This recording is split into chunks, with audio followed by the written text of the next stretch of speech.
12 जून 2025 की सुबह एक ऐसा काला दिन जो भारत ही नहीं पूरी दुनिया के दिल में दर्द छोड़ गया।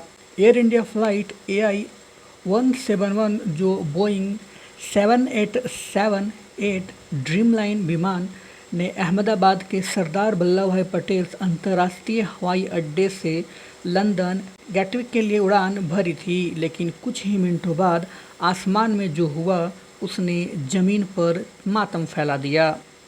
विमान में 242 लोग सवार थे। यात्री और क्रू मिलाकर पर अफसोस टेक ऑफ के कुछ ही देर बाद यह विमान अहमदाबाद के मेघानी नगर क्षेत्र में एक रेजिडेंस डॉक्टर्स हॉस्पिटल से जा टकराया। हादसे में कम से कम 265 लोगों की दर्दनाक मौत हुई।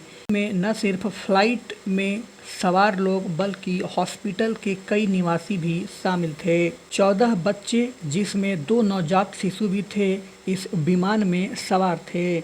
इस हादसे में न जाने कितने घरों के चिराग बुझा दिए।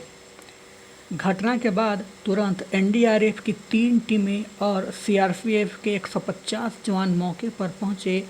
DNA सैंपलिंग की जा रही है ताकि लोगों की पहचान की जा सके, क्योंकि हादसा इतना भयावह था कि पहचानना भी मुश्किल हो गई है।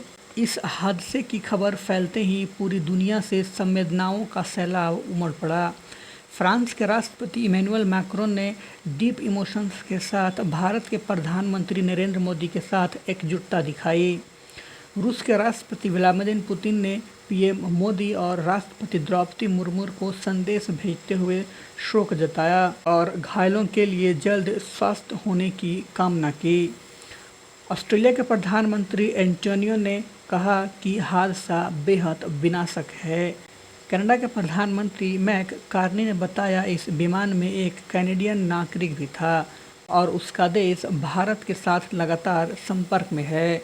सिंगापुर के प्रधानमंत्री लॉरेंस वोंग और इजराइल के प्रधानमंत्री बेंजामिन नेतन्याहू ने भी भारत और पीड़ित परिवारों के लिए संवेदना व्यक्त की।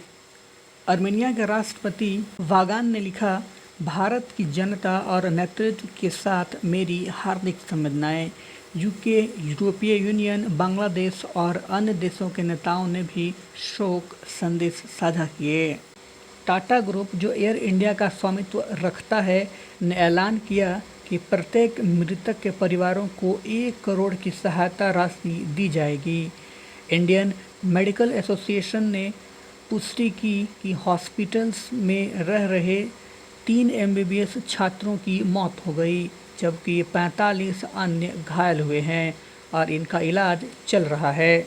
भारत ने एयरक्राफ्ट एक्सीडेंटल इन्वेस्टिगेशन ब्रुनई ने अंतर्राष्ट्रीय मानकों के अनुसार जांच शुरू कर दी है। साथ ही अमेरिका और ब्रिटिश के विशेषज्ञ भी इस जांच में सहयोग कर रहे हैं। लंदन गैटविक एयरपोर्ट्स ने ब्रिटिश नागरिकों के परिवारों की सहायता के लिए स्पेशल रिसेप्शन सेंटर बनाया है। फ्लाइट में मौजूद यात्रियों में 169 भारतीय नागरिक, 53 ब्रिटिश और 1 कनाडाई और 7 पुर्तगाली नागरिक शामिल थे। यह दुर्घटना भारत की इतिहास की सबसे बड़ी एविएशन त्रासदियों में से एक बन चुकी है। दुनिया ने मिलकर इस दर्द को महसूस किया और दिखाया कि जब इंसानियत पर आँच आती है तो सरहदें मिट जाती हैं। जैसे जैसे जांच आगे बढ़ेगी सच्चाई सामने आएगी, मगर उन परिवारों का खालीपन शायद ही कभी भर पाएगा। शांति और शक्ति मिले उन सभी को जो इस हादसे में प्रभावित हुए हैं। हम सबकी संवेदनाएं आपके साथ हैं।